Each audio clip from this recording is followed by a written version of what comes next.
రామలింగడి పక్కింటిలో తాతాచారి ఉండేవాడు. ఆయన బాగా ఉన్నవాడు, అయితే పిసినారి. పిల్లికి బిచ్చం పెట్టేవాడు కాదు.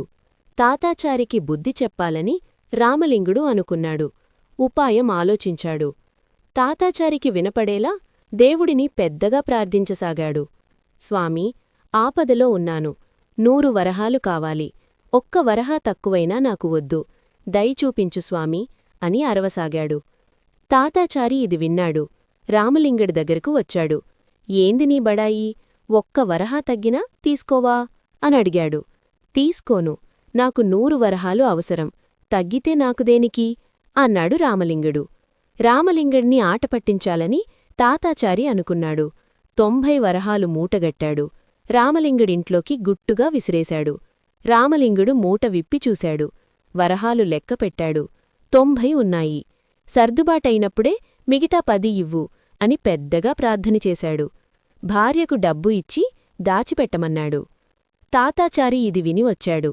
ఏమోయ్, ఒక్క వరహా తగ్గినా తీసుకోనన్నావే, 10 తగ్గితే ఎట్ల తీసుకున్నావు అని రామలింగుడిని అడిగాడు.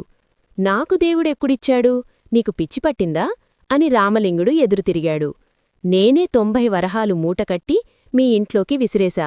మర్యాదగా నాది నాకిచ్చేయ్ అని తాతాచారి దబాయించాడు. పక్కింటిలోకి డబ్బుల మూట ఎవరైనా వేస్తారా? ఎవరైనా వింటే నవ్విపోతారు అన్నాడు రామలింగుడు. తాతాచారికి రామలింగుడి మోసం అర్థమైపోయింది. కోపంతో ఊగిపోయాడు. పద, రాజు దగ్గరకు పోదాం, ఆయనే న్యాయం చెబుతాడు అని రచ్చచేశాడు. నాకేం భయమా? అలాగే పోదాం. అయితే నా గుర్రం మేతకుపోయింది, నేను నడవలేను. రాజసభకు రావాలంటే కట్టుకునేందుకు మంచి పంచెలేదు, ఏం చేసేది అని మెలికిపెట్టాడు. తాతాచారికి భయం పట్టుకొంది. తొందరగా రామలింగడిని రాజుదగ్గరకు తీసుకునిపోవాలి.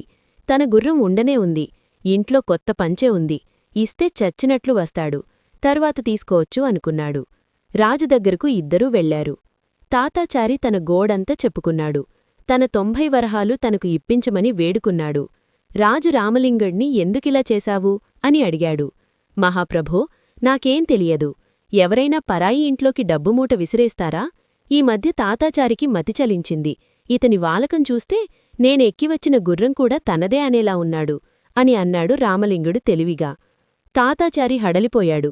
వీడు పచ్చి దొంగ, ఈ గుర్రం కూడా నాదేనండి అని రాజుకి మొరపెట్టుకున్నాడు. శోకాలు తీయసాగాడు.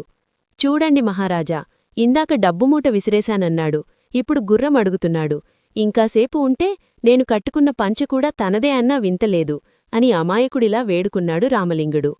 మోసం, పచ్చి మోసం, నిజంగా ఈ పంచెకూడా నాదే అని తాతాచారి తలబాదుకున్నాడు.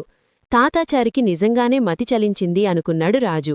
ఇలాంటి అబద్ధాలు ఎప్పుడూ చెప్పవద్దని మందలించి పంపేశాడు.